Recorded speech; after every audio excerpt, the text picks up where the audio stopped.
principal, sir, principal ma'am, vice principal ma'am, worthy teachers, and all of my dear schoolmates.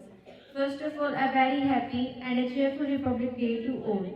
I am Dr. Simran. आप सभी जानते होंगे कि 26 जनवरी 1950 को हमारा संविधान लागू किया गया था और उसी दिन के बाद से हम ये दिन बड़े ही गर्व से मनाते हैं। आज के इस अवसर पर सभी लोग देश की महानताओं की बातें करते हैं, परंतु आज मैं आप सभी के समक्ष देशभक्ति व राष्ट्र निर्माण में आने वाली बाधाओं को अपने विचारों के माध्यम से प्रस्तुत करना चाहूंगी कि यूं तो आजादी की लौ सन 1857 में ही जल चुकी थी, जो मशाल बनकर 1947 में हमारे देश को आजाद कराई।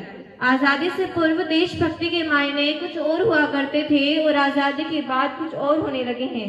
मैं नहीं मानती कि राष्ट्रगान की 52 सेकंड में खड़े हो जाना या वंदे मातरम, भारत माता की जय के जोरों शोरों से नारा लगाना देशभक्ति है।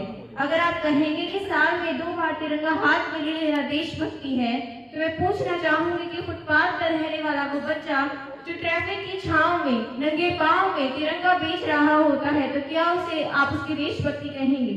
नहीं, वो उसकी देशभक्ति नहीं, उसके पेट की भूख की शक्ति है जो उसे ऐसा करने पर मजबूर करती है। क्या हमारा राष्ट्रवाद इतना संकीर्ण है जो क्रिकेट के मैदान से लेकर सिनेमा घरों में बजने वाले राष्ट्रगान तक सीमित है? नहीं, राष्ट्रवाद से भी ऊपर उठकर जो भाव मन में आता है वो है सच्ची देशभक्ति। अपने परिवार, अपने समाज और अपने देश के प्रति समर्पण का भाव है सच्ची देशभक्ति।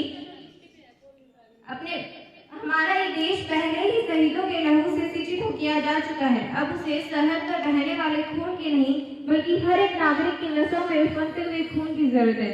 और ये कहा जा सकता है कि राष्ट्र निर्माण का पहला सोपान है देशभक्ति और हर देशद्रोही के जीवन में आने वाला तूफान है देशभक्ति, ताकि हर देशद्रोही ये समझ सके कि अगर तू दरिंदा है तो ये शमशान तेरा है, अगर तू दरिंदा है तो ये शमशान तेरा है, अगर तू परिंदा है तो ये आसमान तेरा है। भाईचारे से रहना है तो रह जमीन पर, वरना ये कब्र भी तेरी है और ये कब्रिस्तान भी तेरा है। ये कब्र भी तेरी है और ये कब्रिस्तान भी तेरा है। हमारे समाज विभिन्न वर्गों से मिलकर बना है, जिसमें एक विशेष वर्ग है जो मेरे जहन में आता है, तो वो है युवा वर्ग। वो युवा जिसने अपने पेट पर लाद कर अतीत की लाई उपलब्धियां, वो युवा जिसने तोड़ दी वर्तमान की हर कुप्रथा। आज वही युवा 4x4 इंच की छोटी सी स्क्रीन पर केवल अपनी कोमल उंगलियों के घर्षण मात्र से ऑनलाइन वीडियो पर अपनी भावनाओं की इमोजी भेज रहा है। 4 बोतल वर्ड का काम मेरा रोज का ने देश का भविष्य बर्बाद कर दिया है। हम ना एक ऐसे समाज में जीते हैं जहाँ पत्थर की मूर्त को लगते हैं 56 भोग, जहाँ पत्थर की मूर्त को लगते हैं 56 भोग और भूखे नंगे तड़पते सो जाते हैं लोग, और भूखे नंगे तड़पते सो जाते हैं लोग। मजदूर को मजदूर समझिए, मजबूर नहीं। गरीब को काम दीजिए, दान नहीं। और अगर दान देने के इतने ही इच्छुक हैं तो जीते जी रक्तदान दीजिए और मरने के बाद अंगदान देकर किसी मरते हुए की जान बचाए। हमारा राष्ट्र निर्माण तब संभव होगा जब एक अध्यापक वेतन के लिए नहीं बल्कि किसी विद्यार्थी की ज्ञान अर्जन के लिए शिक्षा देगा। बात करें अगर हम अपनी शिक्षा प्रणाली की, तो जब हमें अच्छे अभियंता की जरूरत थी तो हमने इंडियन इंस्टीट्यूट ऑफ टेक्नोलॉजी खोला। जब हमें अच्छे डॉक्टर्स की जरूरत थी तो हमने एम्स का निर्माण किया। तो जब हमें अच्छे पॉलिटिशियंस की जरूरत है तो हमने अभी तक इंडियन इंस्टीट्यूट ऑफ पॉलिटिक्स क्यों नहीं खोला?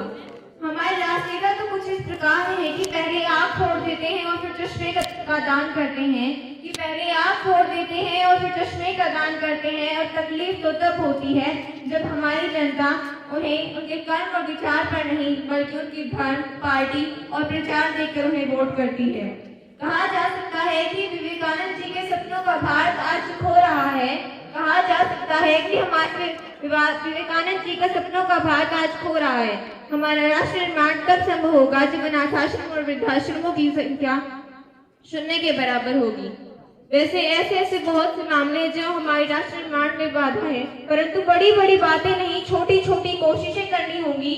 बड़ी बड़ी बातें नहीं, छोटी छोटी कोशिशें करनी होंगी, क्योंकि ठोकरें पहाड़ों से नहीं पत्थरों से लगती हैं, क्योंकि ठोकरें पहाड़ों से नहीं पत्थरों से लगती हैं। अंत में मैं अपने वाणिज्य विराम देते हुए कहना चाहूंगी, क्या होगा समानताओं की लकीरें खींचकर, कि क्या होगा समानताओं की लकीरें खींचकर, चलो करें राष्ट्र निर्माण दूसरों से सीखकर, चलो करें राष्ट्र निर्माण दूसरों से सीखकर। Thank you. जय हिंद।